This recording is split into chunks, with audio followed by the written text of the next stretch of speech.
네, 이렇게 5분과 이재명 시장님이 같이 하고요.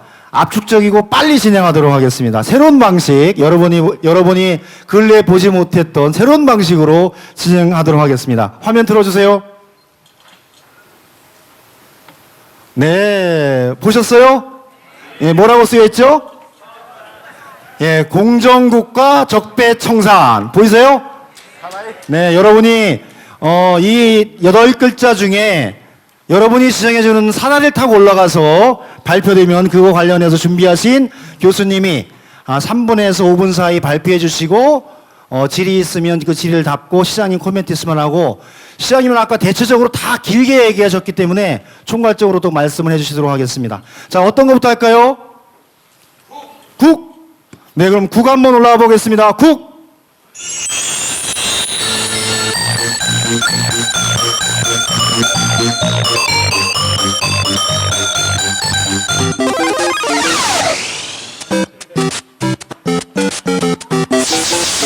네.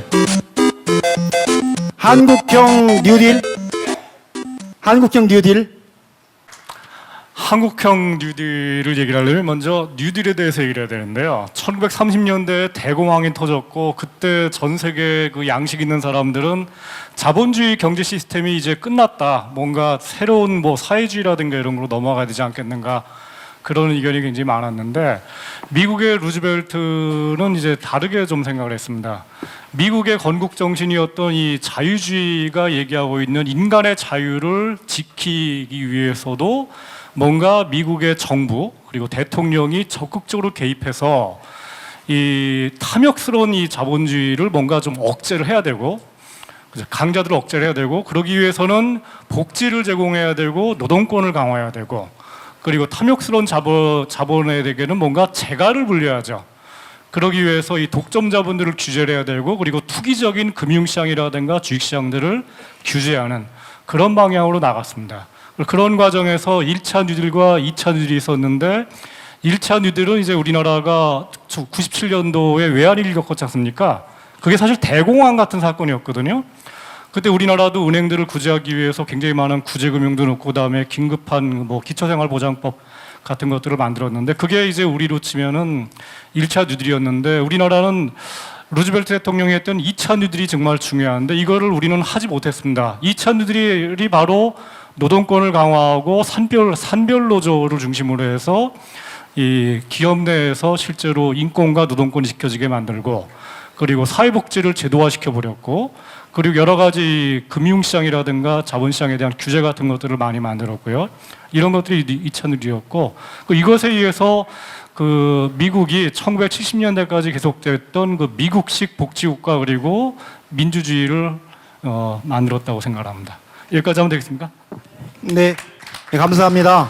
1930년대 미국 대공황을 극복하고 30년 황금 자본주의 시대를 열었던 부분들을 간략하게 설명해 주셨고요. 이 문제에 관해서 사실은 저작권이 제가 보기에는 이재명 시장님한테 있습니다. 한국형 뉴딜 정책. 이를 통해서 2000년대 신자유주의가 몰고 왔었던 경제 위기와 부의 독점 이것을 혁파하고 더불어 사는 경제를 만들겠다라는 것이 우리 이재명 시장님의 정책이었는데 요새 다른 분이 약간 좀 차용해서 쓰는 게 있어서 오늘 저작권을 명확히 하기 위해서 첫 번째로 선정했습니다. 맞죠? 네, 그럼 이 문제에 관해서 한번 질의하실 분 있으면 질의를 해주시고 네, 말씀해 주시죠. 말씀 얘기해 주시고 한국형 뉴딜 정책은 좋습니다. 근데 4차 산업혁명 시대에 걸맞는 뉴딜 정책인지 이게 궁금합니다. 네, 박사님 한번 말씀해 주시기 바랍니다. 4차 산업혁명이 지금 일어나고 있죠. 이 인공지능 같은 게 일어나고 있고 그리고 이것에 의해서 가장 많은 그 영향을 받을 분들은 사실 공장 노동자라든가 건설업 그 노동자라든가 이런 분들이 아니고 사실은 의사나 변호사 같은 이런 이 지능을 많이 쓰는 그쪽이라고 하고요. 그리고 이것에 의해서 많은 분들이 걱정을 하는 게 대량 실업이 일어나지 않을까 생각을 하시는데 하지만 뉴딜 정책 때 했던 것 중에 하나가 노동시간을 단축시키는 그런 입법이었습니다. 그러니까 우리 이재명 시장님께서 얘기하신 것처럼 우리가 해야 될 과제 중에 하나가 이 노동시간을 단축해야 되죠. 그러면 일자리가 창출이 됩니다. 그 과정에서 기본소득의 4차 산업혁명에 의해서 이 해고된 사람 많은 분들이 실제로 채용할 수 있을 거라고 생각하고요. 또 한 가지 얘기를 하자면은 산업혁명이 만약에 일자리를 줄이기만 한다면은 사실은 자본주의는 이미 끝났습니다. 1차 산업혁명, 2차 산업혁명, 3차 산업혁명이라는 게 있었고요. 그때마다 사실은 산업혁명에 의해서 새로운 기술이 나타나고 새로운 업종이 나타나기 때문에 그 영역에서 새로운 일자리가 창출되는데 또 그게 저절로 안 되기 때문에 우리 이재명 시장이 님이 대통령이 된다면은 4차 산업혁명을 오히려 더 가속화시키는 그런 정책을 통해서 IT를 키우고 벤처기업을 키우는 이런 것들을 해서 좋은 일자리를 더 만들어내야죠. 네, 그러면은 이 문제에 관해서 요 대목에서 우리 이재명 시장님의 그 초지론이 있습니다. 넓은 목장에 염소와 그 젖소가 많이 풀을 뜯어서 먹을 수 있는 그런 기초를 만드는 것이 필요하다라고 하는 색다른 논지로 이 문제를 한번 네. 풀으셨는데 우리 이재명 시장님이 딱 1분에 관해서 1분 정도로 네. 답변하시도록 하겠습니다. 네, 지키도록 하겠습니다. 그러니까 실제 4차 산업혁명 때문에 이제 많은 일자리가 사라질 것이다. 이게 이제 대체적인 예측이기 때문에 그때를 대비해서 꼭 기본소득이 필요한 겁니다. 그래서 예를 들면 예술가 중에 그런 분들 많다 그래요. 한 달에나 수입이 50만 원만 내 보장이 되면 진짜 시 쓰고 살고 싶다 이런 분 많대거든요. 그림 그리면서 내 마음대로 살고 싶다 이런 분 많아요. 그런 사람들 강제로 노동 현장으로 몰아넣을 필요가 없지 않습니까? 그게 오히려 이제 우리 사회 발전에 도움이 될 테고. 그래서 4차 산업혁명에 대비하기 위해서라도 이 일부만 이렇게 특정해서 보완해주는 방식이 아니라 기본적인 소득을 보장해주는 이 기본소득제가 꼭 필요합니다. 네. 네, 큰 박수 부탁드립니다. 네. 30초로 줄었습니다. 다음은 다시 한번 올라가 보겠습니다. 오늘 5가지 정책이기 때문에 시간을 이렇게 잘 정리해서 감사드립니다. 다음 여러분 아까 구글 선택하셨고 이번엔 어떤 글자를 한번 선택해 보시겠습니까? 크게 얘기해 주세요. 네? 네, 정으로 하겠습니다. 자, 정으로 한번 올라봐 주시죠. 공정국가의 정. 자, 어떤 정책이 나올까요? 네, 국민 모습 올라가고 있습니다.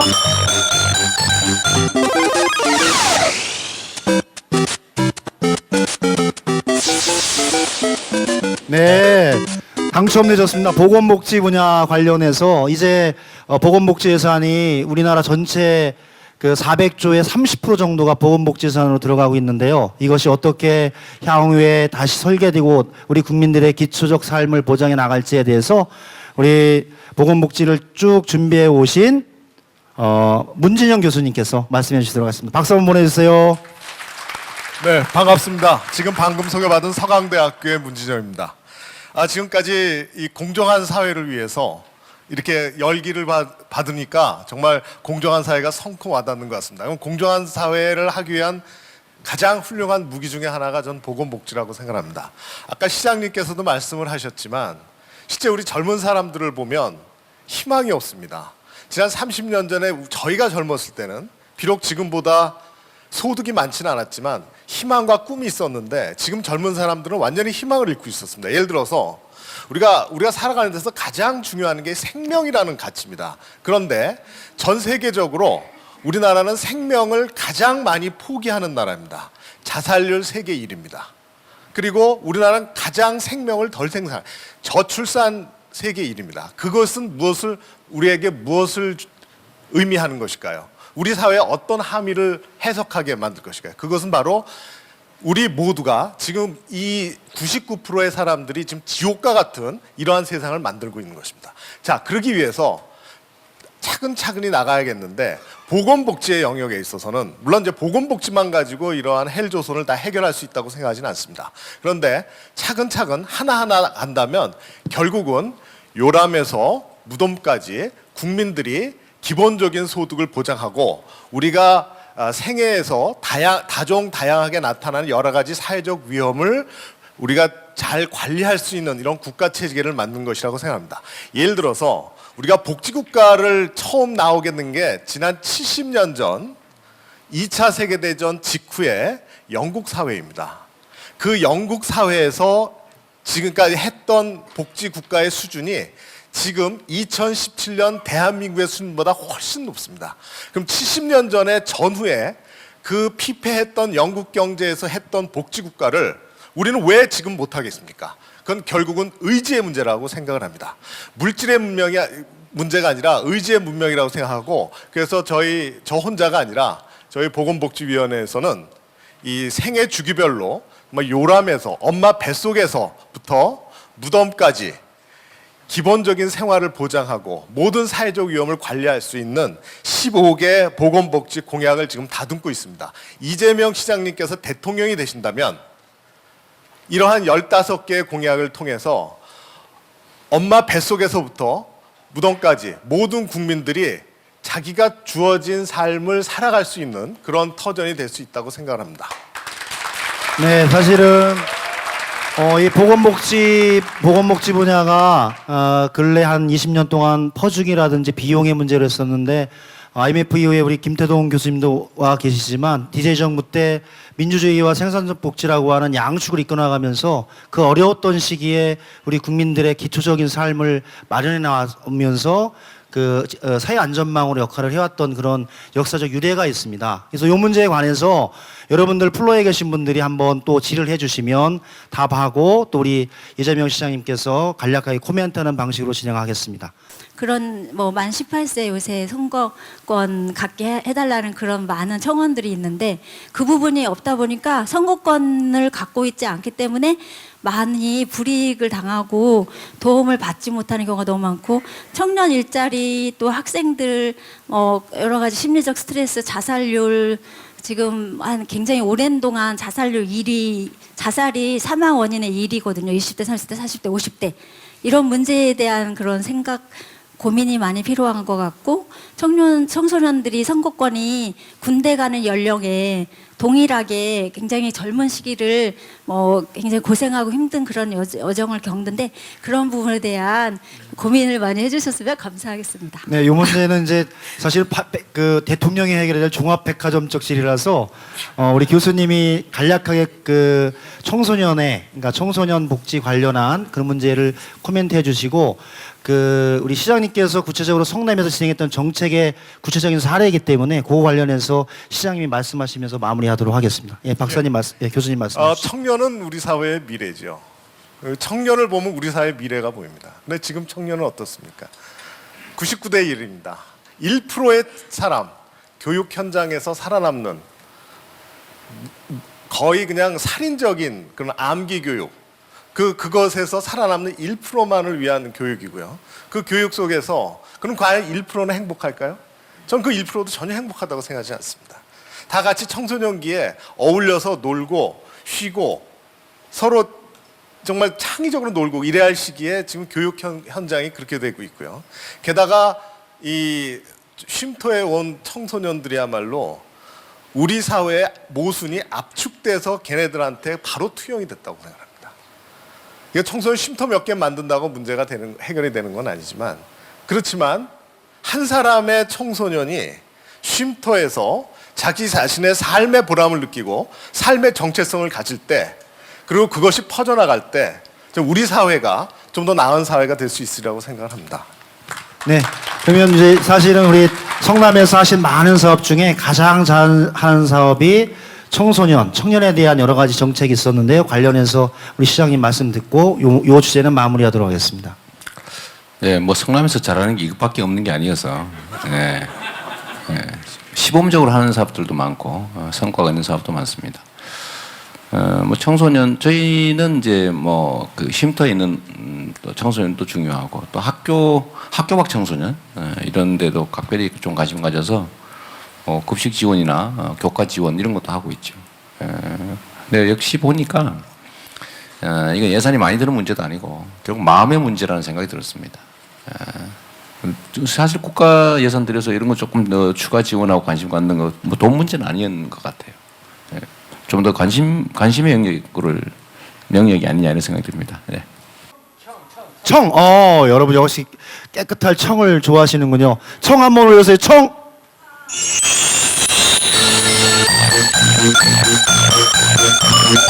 올라갑니다.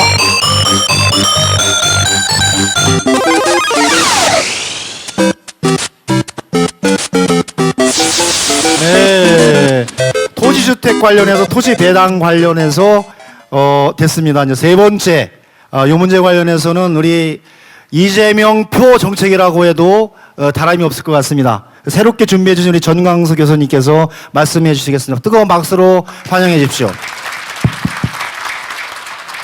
예, 안녕하십니까. 대구 가톨릭대학에 근무하고 있는 전광수라고 합니다. 여러분 잘 아시지만 이재명 시장님은 이 금기에 도전하시는 분 같아요. 최근에 이제 계속 그랬는데요.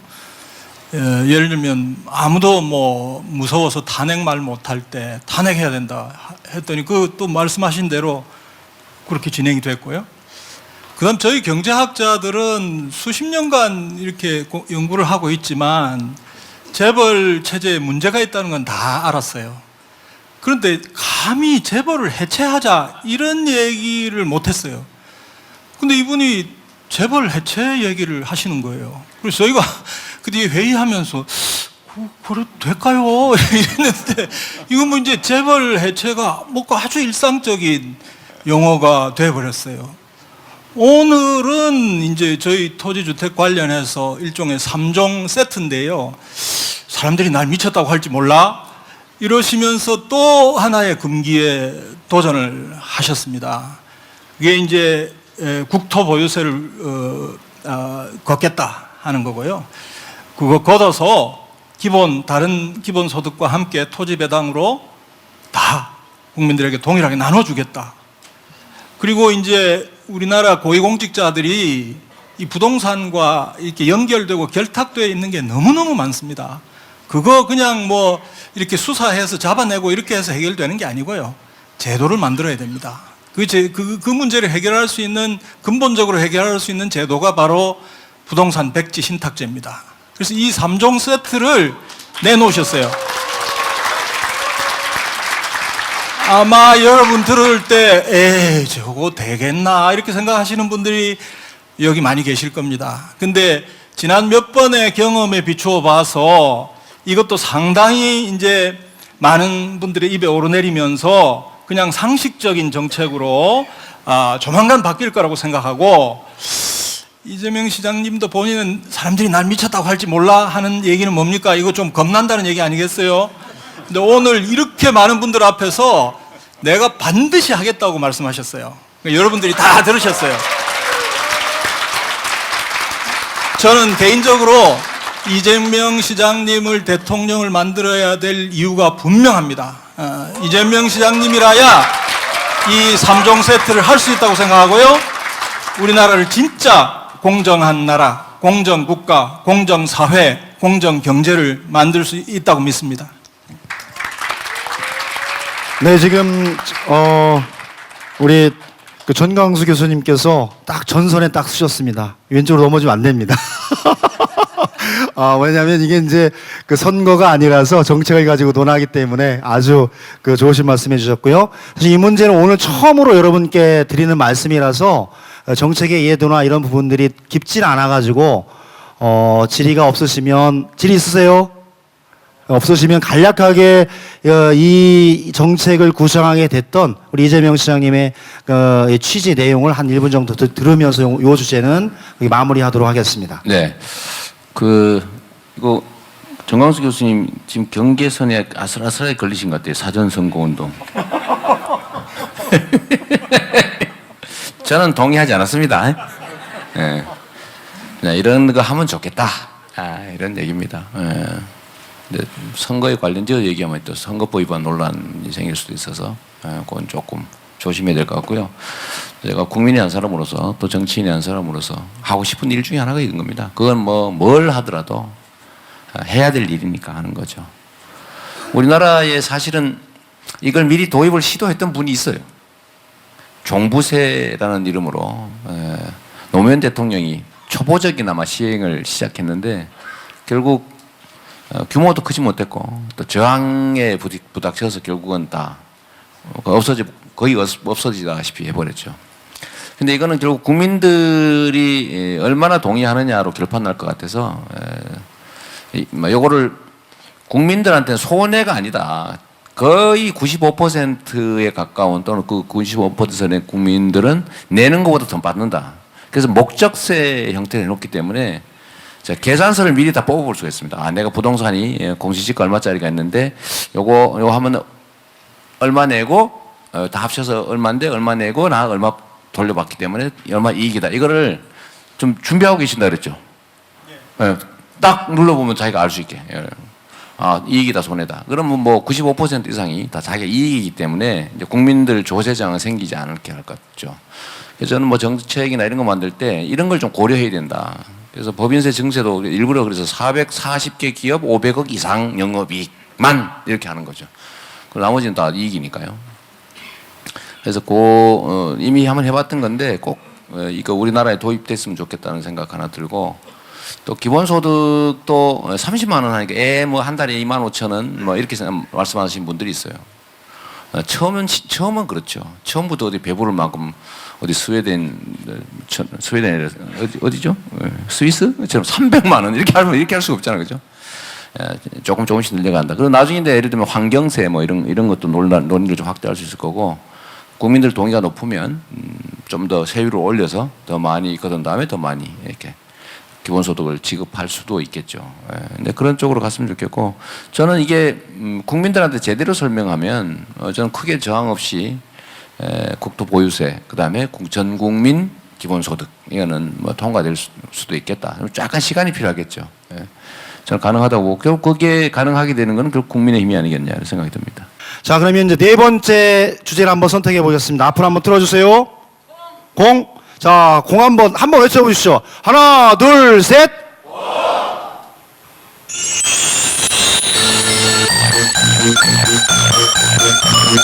네, 열심히 가봅니다.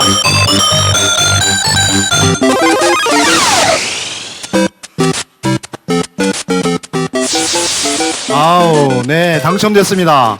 사실 가장 중요한 과제 중에 하나인데요. 우리 서울지방변호사회 또 회장님을 역임하셨고 현재 변호사로 하고 계시는 우리 나승철 변호사님께서 사법개혁 전체 검찰개혁 포함해서 같이 말씀해 주시도록 하겠습니다. 뜨거운 박수로 한번 환영해 주십시오. 네, 안녕하십니까. 나승철 변호사입니다.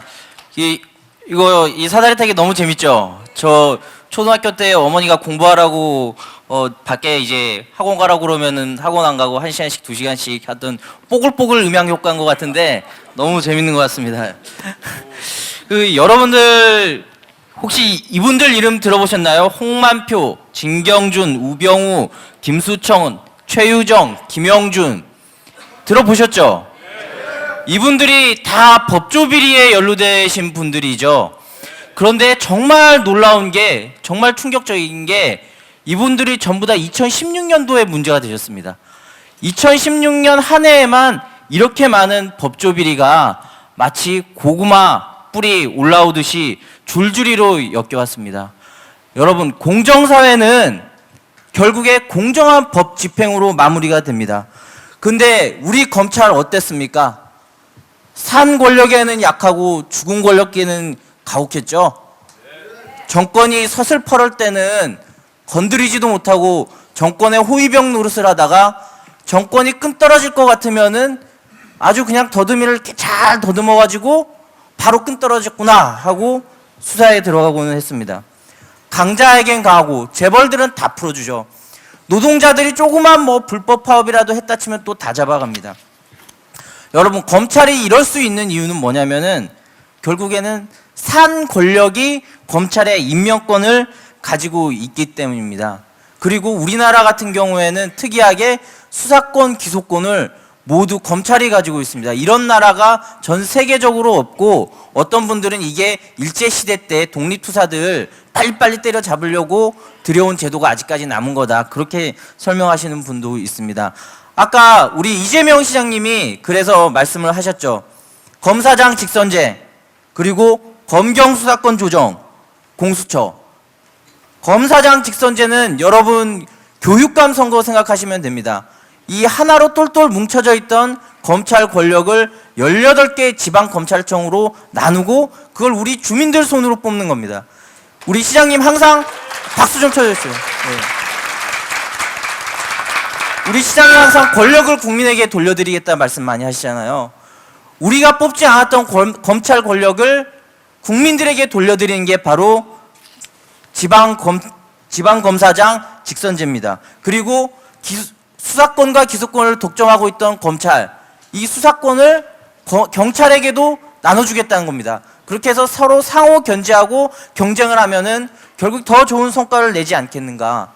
그리고 아까 말했던 그런 고위 법관들, 고위 검사들, 그리고 고위 공직자들, 이 사람들에 대해서는 더욱 강력한 감시가 필요하다. 그래서 공수처, 고위 공직자 비리 수사처를 도입을 하겠다는 게 시장님의 뜻입니다. 사실 이런 내용들은 그전에도 있었습니다. 공수처 도입 같은 경우에는 지금 20년째 얘기가 나오고 있는데 도입이 안 되고 있습니다. 그런데 우리 시장님 장기가 뭡니까? 불가능에 도전하는 정치인, 금기에 도전하는 정치인, 아무도 못한 일을 해내는 정치인.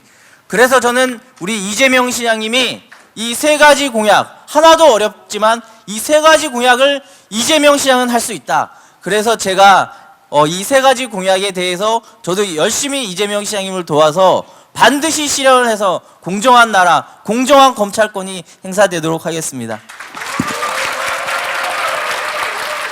네, 이 박수소리나 이 말씀을 보시니까 연구보다는 출마를 하셔야 될 것 같아요. 서울지방검찰청장으로. 그래서 하여튼 여러 가지 핵심적인 주제 세 가지를 말씀해 주셨고요. 여러분들은 또 이 문제에 관해서는 또 여쭤볼 말씀이 좀 있으실 것 같아요. 그래서 한번 자유스럽게 짧게 질의해 주시면 좋겠습니다. 자, 마이크 좀 갖다 드리시죠. 지금 현재 우리나라에서 벌어지고 있는 일들이 정말 진짜 너무너무 창피스럽거든요. 내 나라가 이렇다라는 게 그게 뭐냐면 뭐 최순실 박근혜 얘기는 얘기할 것도 없고 검사라는 사람이 판사라는 사람이 뭐 전직 어쩌고 저쩌고 해서 126억 먹어도 무죄가 되고 방산 비리가 국가의 안보 자체를 위협하는 건데 그거는 무슨 생활형 범죄 이렇게 되고 이런 일들이 일어나는 것들이 참 개탄스럽고요. 그래서 저는 공직에 있는 사람이 자기 권력을 이용해서 부정한 일을 저지르는 사람한테 전 재산을 몰수하자. 그래서 이 사람들이 진짜 거지가 돼가지고 비정규직이라도 취업해서 평생 헉헉거리고 살아보게 한번 체험하는 그런 기회를 주자. 그런 얘기를 하고 싶고요. 또 하나는 무슨 학교 선생님이네 교장이네 하고 자기 제자들한테 성추행하는 그 쓰레기들, 그 법조 자기 직위를 이용해서 부하 직원들한테 아주 못된 짓을 하는 이런 사람들, 또 변호사라고 하면서 오히려 범법자들을 옹호해주고 수억씩 챙기는 이런 사람들, 이런 사람들한테 자격을 영구 박탈시켰으면 참 좋겠다. 네, 고맙습니다. 이게 이제 직업 선택의 자유 걸리는 부분인데 이런 것을 법제화해가지고 쓰레기들이 다시 공직에 발 디딜 수 없는 그런 사회를 만들어주는 게 공정국가, 공정사회를 위한 선행될 조건 아닌가 이렇게 생각이 됩니다. 네, 고맙습니다. 우리 정의로운 시민께 뜨거운 박수 한번 부탁드립니다. 요거는 제가 보기에는 이제 지금까지 얘기됐던 적폐청산의 가장 나쁜 사례를 말씀해 주셨고요. 그래서 우리 나승철 변호사님께서 이거는 길지 않은 답변일 것 같아요. 아까 말씀을 다 하셔서 간략하게 코멘트 해주시고 요거는 마무리하도록 하겠습니다. 예, 고위공직자의 비리 엄벌해달라. 그리고 갑질하고 그런 사람들 완전 박탈을 해달라. 그러니까 부정부패 끝까지 추적을 해서 엄벌을 해달라는 말씀이시죠.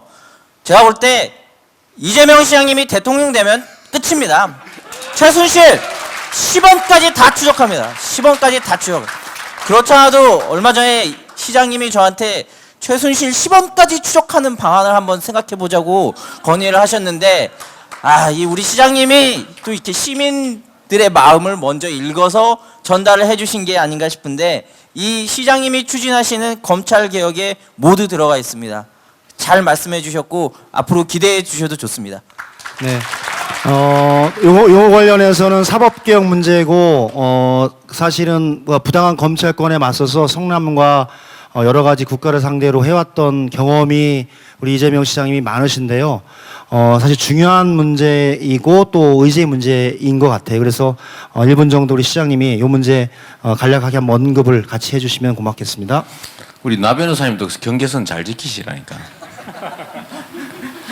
경계선을 잘 지키시고, 뭐 세상에서 우리가 할 수 있는 일이 뭐 길은 여러 가지가 있죠. 길은 여러 가지가 있고, 부당함이 없는 세상. 근데 부당함에는 여러 가지 유형이 있죠. 뭐 경제 영역계도 있을 테고, 권력 행사 영역도 있을 테고, 뭐 온갖 영역이 있죠. 뭐 사회 문화 영역도 있을 거고, 블랙리스트 만들어 괴롭히는 것도 있고, 막 등등 있는데, 그런 불법적 요소, 부당한 요소, 비윤리적인 요소, 이런 것들을 제거하는 게 결국 정치가 해야 될 제일 중요한 일입니다.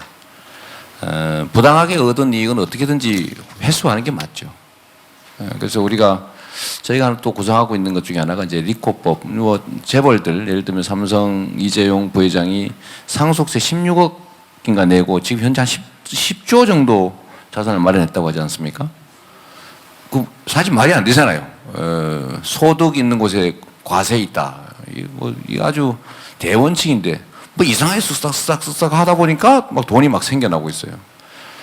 이상한 전에 뭐 사채, 전환 사채 뭐 이상하게 발행해가지고 또 상속하고. 근데 이런 것들을 원천적으로 사실은 못하게 하려면 그로 인해서 생긴 이익을 박탈해 버려야 됩니다. 그래서 제재, 체제, 개혁, 혁신 다 말하지만 역시 돈이 중요하기 때문에 그래서 저는 이제 부당하게 얻은 이익 또는 과도한 경제력 행사로 얻은 이익, 법인세 올리는 거, 이것도 일종의 부담을 공평하게 하는 것이기 때문에 이게 더 중요하다. 다른 어떤 것보다도 돈에 대해서 제재하고 책임을 묻는 거, 그런 일환으로 당연히 잘못된 건 탈탈 털어야죠, 그죠? 남아있는 글자가 공정국가의 가, 적폐청산의 산과 폐자가 남았는데요. 폐자는 폐막할 때 쓰기로 하고. 없는 거죠, 사실. 예? 조작해 놓은 거지. 아닙니다, 있습니다. 제가 꽝이 아무도 이게 뭐냐면 이게 폐자는 폐막할 때 쓰기로 하고 마지막 남아 있는 게 가와 산이라서 지금 산자를 한번 다 같이 외치고 한번 외쳐보겠습니다. 하나, 둘, 셋. 올라가 보겠습니다.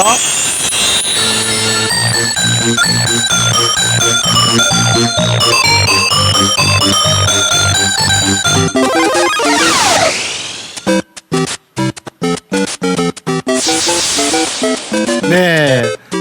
마지막은 우리 정책의 가장 큰 줄기죠. 기본소득과 노동권 강화를 중심으로 한 우리 이재명 시장님 정책표의 가장 중요한 줄기입니다. 나머지 그 줄기에서 노동의 몫을 늘려서 우리 사회를 좀 더 건강한 사회로 만들자, 그런 취지고, 우리 그 정책 관련한 팀들을 전체적으로 이끌어 주시는 좌장이신 우리 이한주 교수님 뜨거운 박수로 말씀 듣도록 하겠습니다. 네, 감사합니다, 여러분. 지금부터 꽤 오래전 2010년 느닷없이 이제 이 시장님께서 시장에 당선되셨고, 그래서 저한테는 대답하셨습니다. 전 뭐 정치에 관심이 없었기 때문에 아주 사랑하고 좋아하는 후배지만 사무실에 들락거리는 모습이 좀 그래서 사실은 선거 삼시 한 번도 안 드렸거든요. 말씀은 서로 많이 나눴지만 그랬습니다. 근데 이제 느닷없이 됐고요. 갑자기 전임 그 정부하고의 문제점들을 이제 검토하자 이런 얘기를 해서 인수 작업을 하는데 제가 참여를 했습니다. 열심히 참여했고 끝나고 나서 거의 한 20일을 열심히 참여했습니다. 그랬더니 돈도 안 받고요. 그랬더니 끝나고 수고했다고 밥 사주겠다고 해서 밥 사는데 갔는데 그게 지금 어원이라는 일식집이었습니다. 성남에 있는 2만 원짜리였습니다. 그래서 내가 이거 얻어먹으려고 이렇게 열심히 일했나. 이렇게 얘기를 했습니다. 그게 2010년 일인데요. 한 3, 4년 지내서 저도 그래서 그 집을 알게 되었고 거기에 이제 싸서 사람들하고 늘 약속하는 장소로 만들었었습니다. 한 3년쯤 지나서 가니까 없어졌습니다. 그 집이. 그래서 이 사람은 어디 갔지? 하고 봤더니 그 옆에 조그만 해물탕집이 있는데 아주 조그만 해물탕집 주인이 돼서 혼자, 그래도 꽤 큰 일식집 주인이 혼자서 주방도 하고 서빙도 하고 막 이러는 상황을 보고 이제 물어봤죠. 어찌 됐습니까? 라고 얘기했더니 망했죠 뭐. 집세 오르고 이래서 망했습니다. 2010년만 하더라도 사실은 이 시장님이 처음 민선 오기 시장이 될 그 무렵만 하더라도 상황이 이렇게 흘러갈 줄 몰랐습니다. 여러분도 아시다시피 이명박 대통령은 성공한 기업가 아니었습니까? 그리고 또 지금 박근혜 씨는 본인 스스로가 뭐 경제 잘하겠다고 경제 민주화도 하겠다고 그래서 여러분들이 뽑지 않았습니까? 그래서 이렇게까지 될 줄은 몰랐습니다. 몇 년 전부터, 그러니까 이제 민선 6기가 시작할 무렵부터 야, 이건 문제가 정말 심각하다는 생각들을 하게 됐었습니다. 예컨대 자영업자들 문제도 그렇고요. 자영업자 문제보다 사실은 더 심각한 게 중소기업입니다. 중소기업이 망하면 우리 사회 공동체는 다 무너집니다. 이제 이거는 굉장히 심각한 절박감을 느꼈었고 이 일을 어떻게 하면 좋겠느냐라고 하는 것들을 굉장히 고민을 많이 했습니다. 민선 6기 시작할 때부터 그래서 무슨 방법을 찾아야 된다는 걸 맨날 얘기를 했고 그때부터 기본소득과 관련된 얘기를 시장님하고 같이 하게 됐던 겁니다. 이제 그런 과정이었습니다. 여러분들 다 아시다시피 한국 사회는 이제 모든 소득들이 상위 1%를 다 아까 빨려 들어간 거 여러분 다 보셨을 겁니다. 사람들 쓸 돈이 없습니다. 이제는 사람들을 고용할 수가 없습니다. 뭔가라도 사람들한테 헬리콥터를 타고 돈을 나눠주는 한이 있더라도 사람들이 돈을 쓰게 하지 않는다면 한국 공동체는 견딜 수가 없을 겁니다. 짐작하시겠지만 노동자부터 시작해서 자영업자, 중소기업자 타고 올라갑니다. 맨 위에 남는 거는 여러분 짐작하겠지만 재벌은 남습니다. 한국 사회는 그들만 남고 나머지는 다 없어지는 이런 상황, 이렇게 갈 것 같은 절박감 같은 것들이 마구 생겨났고 그런 절박감 때문에 성남에서는 모든 논쟁을 각오하고 뒤로 하고 청년 배당이라는 걸 실시했습니다. 예상은 저희가 맞았습니다. 사람들이 좋아했고 용기를 얻었고 그리고 시장은 활력을 얻었습니다. 우리는 이게 전국으로 확대될 수 있다는 자신감 이런 것들을 확실히 갖고 있습니다. 특히 저도 저지만 저는 그래도 뭐 그렇게 하면 된다라고 얘기를 하고 또 얼른 돌아가서 제 놀기는 놀았지만 실제 하루하루 피 말리는 정책을 한 거는 이 시장입니다. 그래서 본인은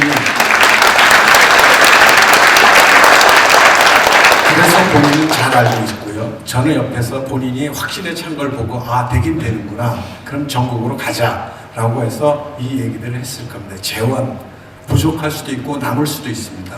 아까 말했지만 이건 의지의 문제고 정책 선택의 문제인 겁니다. 무엇을 바라보느냐? 1%를 바라보느냐? 99%를 바라보느냐? 아니면 소수의 독점 부자를 바라보느냐? 아니면 우리 공동체를 바라보느냐? 여기에 정치적 선택이 달려있다. 저는 이렇게 생각합니다. 오죽 갑갑했으면 짐작하고 느꼈던 많은 사람들, 심지어는 새누리당 출신의 후보들도 이제 와서 이런 말을 하기 시작합니다. 우리가 반드시 이길 거고 진짜 이건 의지를 가진 사람, 똑같이 기본소득을 말하고 나중에는 안 하는 사람이 아니라 똑같이 기본소득을 말하고 나중에 진짜 하는 사람, 그런 정치, 그런 정당 이런 것들이 필요할 거고 저는 이번에 반드시 정권 교체가 이루어져서 이런 일들이 벌어져서 한국 공동체가 망하지 않도록 해줄 거라고 굳게 믿습니다.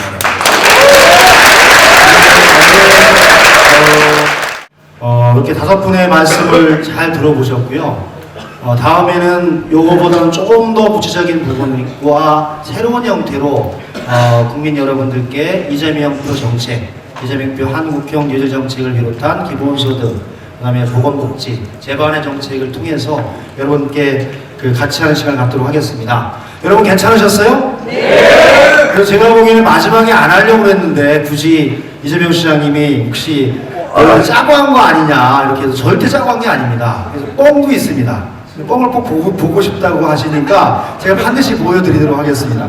보여드리기 전에 오늘 또 같이 하셨는데 이 분야도 우리 국민들에게 아주 중요한 여러 가지 사안을 같이 깊게 고민해주고 계시는 동국대 철학과의 홍윤기 교수님께서 같이 해주셨습니다. 어디 계시죠? 네, 뜨거운 박수로 환영해 주십시오. 여기 계십니다. 네, 고맙습니다, 교수님. 네, 좋은 말씀이 좋습니다. 여러분 핸드폰 한번 다 끊어주실래요? 핸드폰 한번 들어봐 주세요. 오늘 여러분들 시간이 없어서 제가 다 한 번씩 여쭙지 못했고 이걸 듣지 못했는데요. 한번 눌러봅시다. 010-3516 1232 010-3516-1232 예, 눌러주세요. 네, 누르시고 저장해주세요. 이재명 표 정책. 이렇게 해서 여러분들께서 고민하시고 생각하시는 정책이 있으시면 문자 메시지를 주시면 항상 잘 수렴해서 진행하도록 하겠습니다. 저장하셨죠? 네. 이재명 시장님 전화번호 바꾸시는 건 아니시죠? 아, 네, 알겠습니다. 그럼 여러분이 그러면 기다리고 이재명 시장님이 기다렸던 그 마지막 글자가 패인데 전 패회를 하려고 패자를 남겨놨는데 꼭 그걸 하라고 하시니까 한번 크게 한번 외쳐보겠습니다. 하나, 둘, 셋! 네!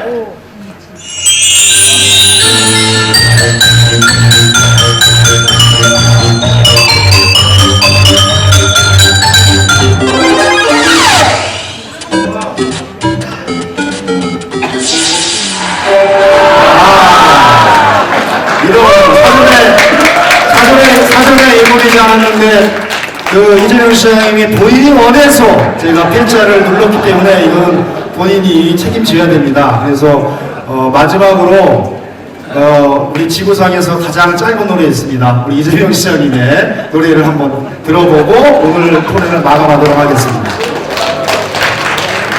근데 제일 많이 들어온 노래가요, 여러분이 잘 알고 공정국가를 만들고자 하는 가장 짧은 노래를 여러분과 함께 부르도록 하겠습니다. 네. 아니, 일어나세요. 다 같이 일어나세요. 다 같이 부르겠습니다. 네. 사실 힌트를 줬는데 지금 한 말씀, 마무리 말씀하고 노래 부르도록 하겠습니다. 저는 아마도 참 2시간이 넘도록 이런 토론의 자리에 이렇게 자리 남아있는 건 대한민국 역사에 없을 겁니다. 그죠? 아마 처음 보셨을 거예요. 네, 여러분 감사합니다. 제가 오늘 불려온 사람이고 여기에 이제 포럼 또 연구진 이런 쪽이 준비해준 자리인데 정말 많은 분들이 참여해 주셔서 감사드리고 또 제가 뭘 할 수 있겠습니까? 다 사실 만들어 주시는 거죠. 그게 어떤 경로를 통하든 우리가 꿈꾸는 것들, 꿈꾸는 우리의 나라의 미래, 또 우리가 만들어가는 정책들 이런 게 어떤 과정을 거치든 또 어떤 어려움을 넘어서든 꼭 시행돼서 많은 사람들이 희망을 갖고 열정을 바칠 수 있는 나라, 또 그 나라가 자원과 기회가 제대로 효율을 발휘해서 제대로 잘 사는 나라, 함께 잘 사는 나라, 그런 나라 꼭 만들었으면 좋겠습니다. 이 노래는 사실은 참 여러분들이 많이 듣는 노래인데요. 대한민국은 민주공화국이다, 이 노래 아시죠? 한 소절로 만들어보겠습니다. 네. 자, 하나, 둘, 셋, 넷. 대한민국은 민주공화국이다. 대한민국은 민주공화국이다. 대한민국은 민주공화국이다. 네. 자, 다시 같이 하겠습니다. 대한민국은 민주공화국이다. 대한민국은 민주공화국이다. 대한민국은 민주공화국이다. 국민으로부터 나온다. 대한민국은 민주공화국이다. 대한민국은 민주공화국이다. 대한민국의 모든 권력은 국민으로부터 나온다.